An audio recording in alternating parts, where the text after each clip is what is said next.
Et bonsoir à tous, bienvenue sur la chaîne de CryptNow, j'espère que vous allez bien. On est aujourd'hui le 21 août 2022, il est 16h56 au moment où je tourne cette vidéo. Aujourd'hui on va parler de voilà, un peu ce qui s'est passé cette semaine et puis essayer de prévoir la semaine d'après comme d'habitude pour les dimanches. Bon bah là voilà, on a eu quand même quelque chose d'assez atypique, entre guillemets, c'était un ETH qui pumpait tout seul, bien sûr en créant des divs, hein. Il y avait des divs MACD qui étaient clairs. Euh, Ça faisait quelques temps que je commençais à prévenir qu'il y avait un problème parce que le Bitcoin n'était pas du tout en accord avec ce qui se passait au niveau du prix des altcoins. Donc voilà, on en a parlé plusieurs fois sur cette chaîne dès qu'on est arrivé vers là. Donc il fallait voir, et si on avait bien tenu, on avait tenté une relance. Et quelque chose qui est assez flagrant, c'est quand même que, vous voyez ici cette bougie, voilà, donc là on est sur une liquidation de longue, forte fermeture de position et cascade de liquidation, quoi. Donc ça pose une bougie assez virulente. Et surtout que ici, bon, moi, il y a zéro support, donc forcément, quand on casse avec des liquidations longues, on crée un énorme dip. Donc pour l'instant, on a un creux dans la value qui était déjà là avant, puisqu'on avait déjà cassé comme ça, cassé comme ça, cassé comme ça. Donc là, il y a un creux à remplir.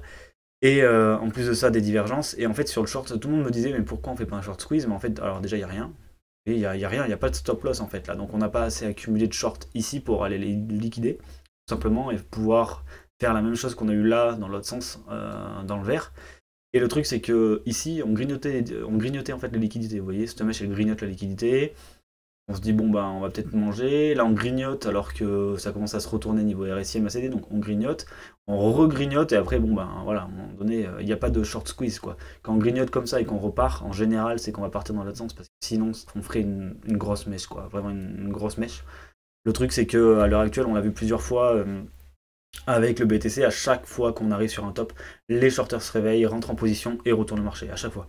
Ça, c'est la preuve que c'est le momentum, il est dans leurs mains, que c'est eux qui décident où va le marché. C'est pas les acheteurs, c'est les vendeurs. Dès qu'ils rentrent en position agressivement, ils retournent le marché.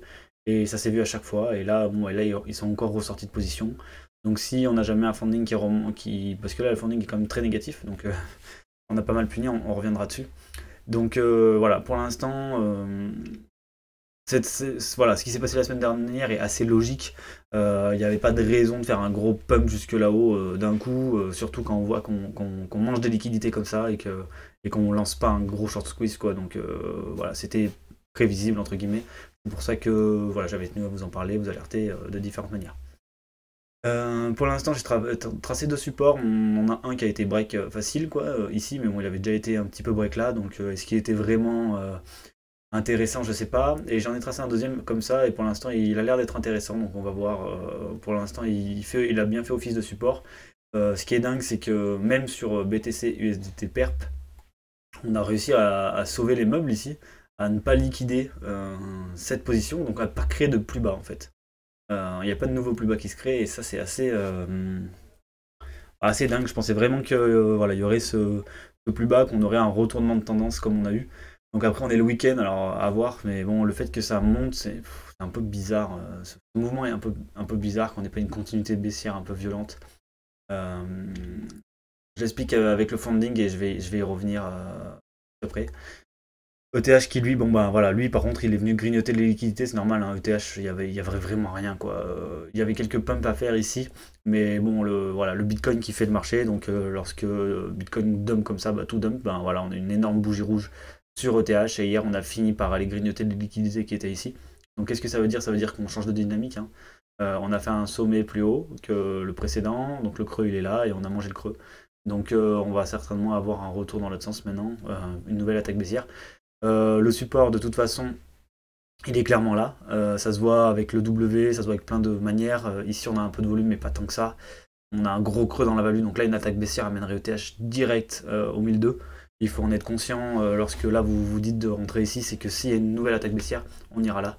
Donc voilà, si vous voulez in, bon, vous faites ce que vous voulez. Euh, Personnellement, si je voudrais in ici, peut-être que je inerai pas entièrement, quoi, et je garderai de la liquidité pour là, parce que ce support doit tenir si on est vraiment sur un bottom.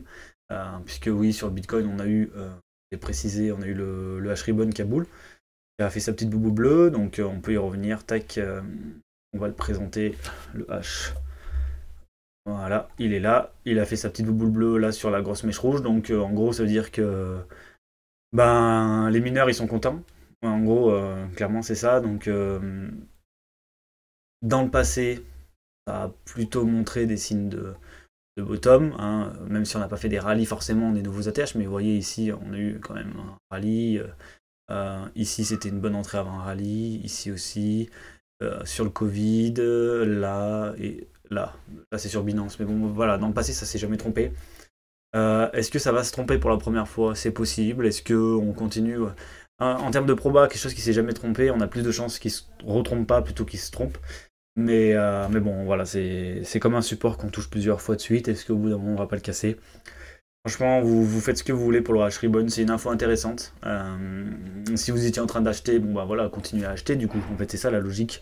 De se dire si vous étiez vendeur et que vous voyez ça, est-ce que vous dites pas, il y a peut-être un risque que on n'aille pas si bas que ça derrière en fait. Vous voyez ce que je veux dire? Donc voilà, après, quand on regarde le SPX, on voit qu'il est arrivé sur résistance, il commence une ascendance, il va peut-être revenir au premier arrêt, ce qui serait assez sain, ou au moins sur le volume qu'elle a.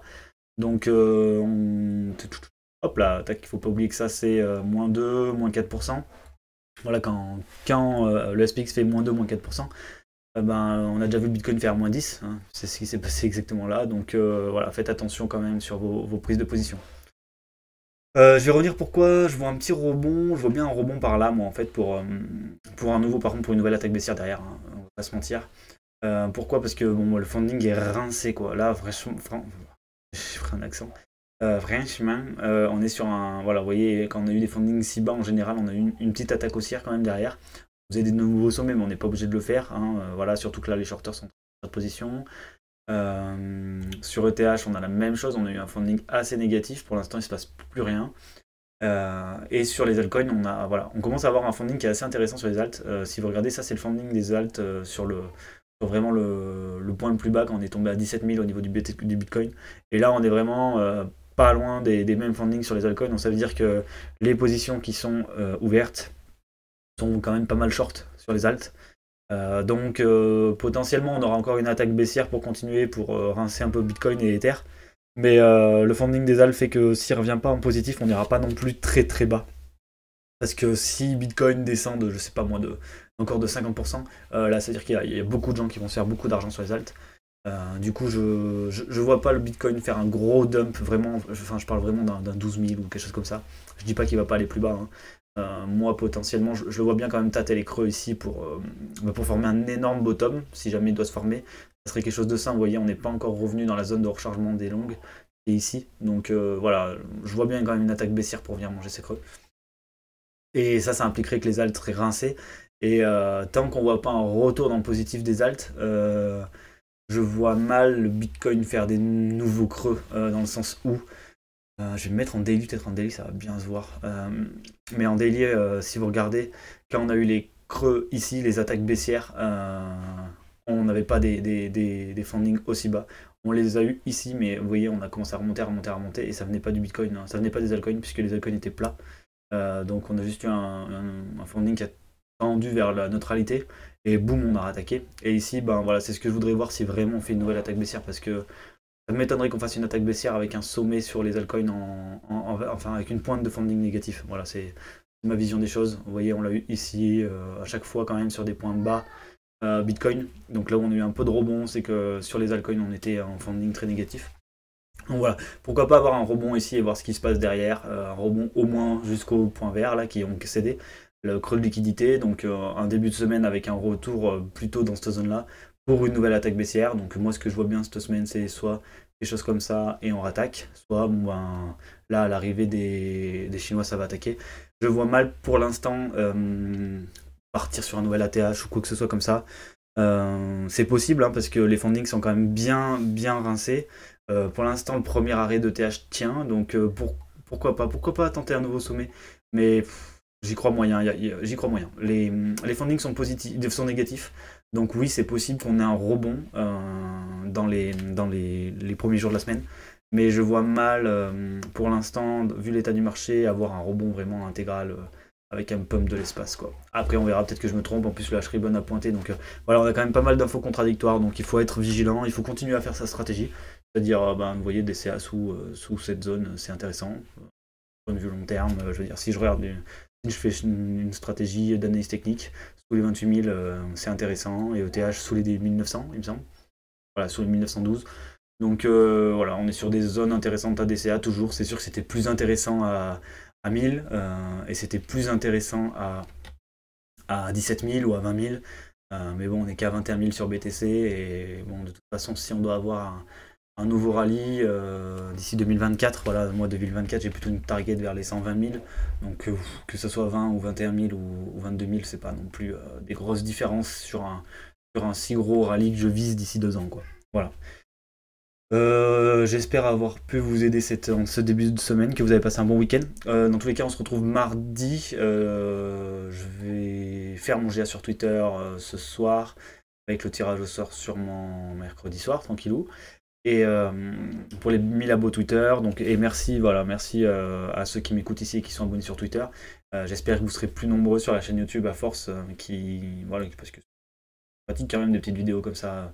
On parle un peu athée pendant un petit moment. On va reprendre les lives aussi avec les beers au mois de septembre. Donc pour l'instant c'est un peu calme. Donc voilà, tout le monde digue et tout le monde build à sa manière. Moi c'est avec mes entreprises ou avec voilà, mes contenus. J'espère du coup que vous avez passé un bon week-end, je l'ai déjà dit, que vous avez passé un bon début de semaine. On se retrouve mardi de toute façon vidéo. Et point de vue, voilà, analyse technique, etc. On se retrouve sur Twitter tous les jours ou sur Discord, il n'y a pas de souci. Je vous souhaite de passer une bonne fin de week-end. Allez, à plus, ciao.